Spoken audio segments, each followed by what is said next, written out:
Hi, everyone. I'm Nikki Batiste. Thank you for joining us. The Biden administration is taking the show on the road to highlight the benefits of the American Rescue Plan. The new law includes a new round of stimulus checks. Some people have already received payments. Millions more will get them in the coming days. There are also extended unemployment benefits, a child tax credit increase, and money for coronavirus vaccine efforts. President Biden and Vice President Kamala Harris will visit at least 6 states this week to take credit for the nearly $2 trillion package. CBS News senior national correspondent Mark Strassmann is following the latest.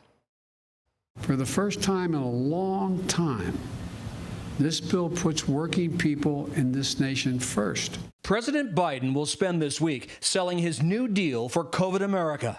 After a year defined by loss, the American Rescue Plan becomes Washington's nearly $2 trillion lifeline. Potentially transformative, how it expands the social safety net. 2 pandemic unemployment programs will extend into September and add up to an extra $300 a week in benefits. Multi-billion-dollar hikes in housing aid, food stamps, and Obamacare subsidies. $50 billion for small business relief. And $350 billion in aid to state and local governments, radioactive to many conservatives as a bailout for Blue America. Despite broad public support, not one Republican in Congress voted for the package. It was a multi-trillion-dollar Trojan horse full of bad old liberal ideas. Financially, this stimulus bill will also be a booster shot to the middle class and the poor.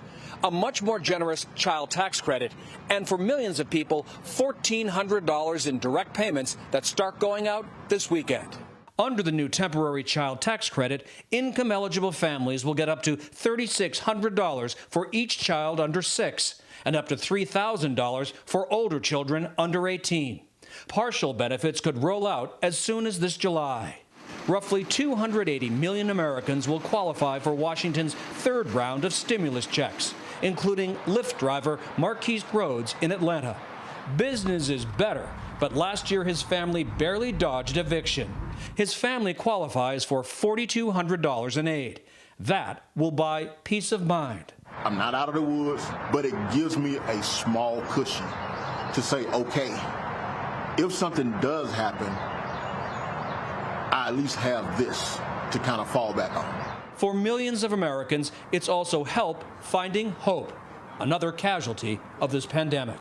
Mark Strassmann, CBS News, Atlanta. For more on all of this, let's bring in CBS News Director of Elections and Surveys, Anthony Salvanto.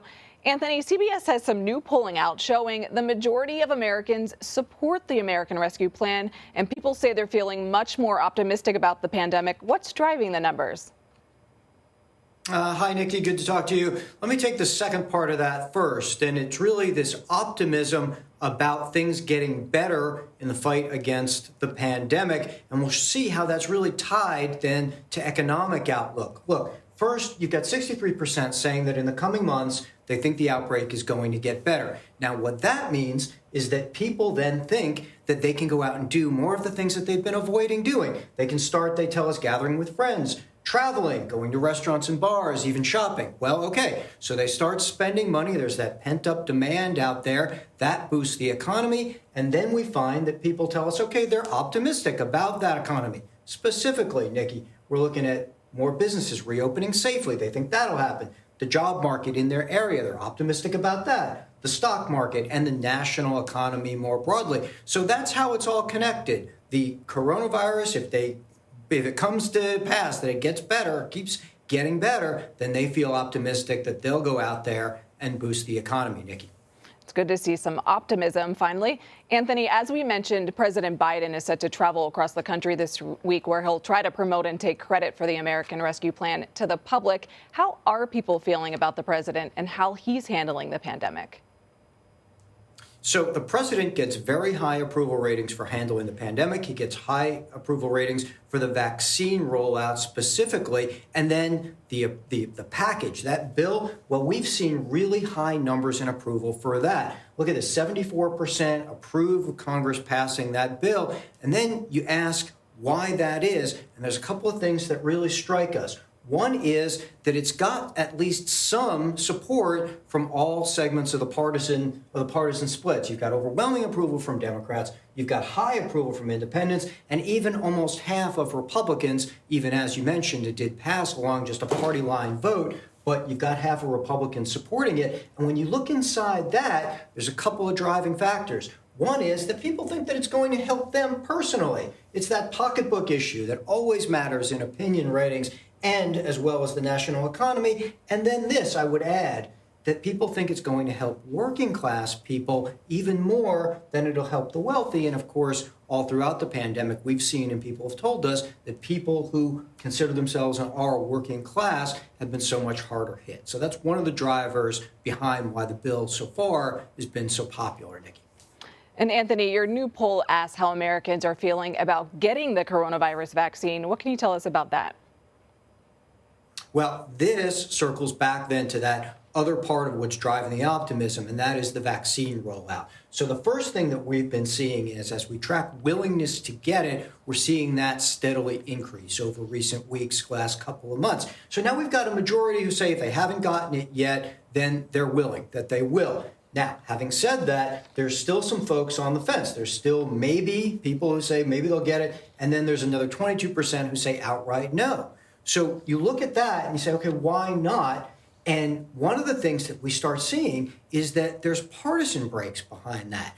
One of the things we're seeing is that Democrats saying that they're going to get it, some more independents, but there's this resistance that's relatively higher among Republicans. And that's really important because you ask them, what is the reason for that? And, well, they say, okay, it's still too untested. They believe they're worried about side effects. And then others say they don't trust the government, they don't trust the science. That's important because as people say they're going to start venturing out, if they think the pandemic is going to abate somewhat, well, it's that vaccination rate that everybody's going to watch to see if that really happens. So that's how it all then ties back in, Nikki. Anthony, those Republican numbers are interesting because some Americans do give the Trump administration at least some credit for the vaccine. What does our polling show about this? Yeah, they do. Let me see if I pull up a slide for that. They do. At least two-thirds of Americans, I'll just tell you, two-thirds of Americans give the Trump administration at least some credit for spurring the development of the vaccine. So, that's part of it, too. As we start to watch that Republican resistance, and I would add this, too, older Republicans have been more willing to get the vaccine, but it's younger Republicans who are not yet eligible, but soon will be when they expand that eligibility. They're the ones who are more reluctant so far. So that's going to be a key item to watch there, Nikki. Anthony Salvanto, as always, thank you.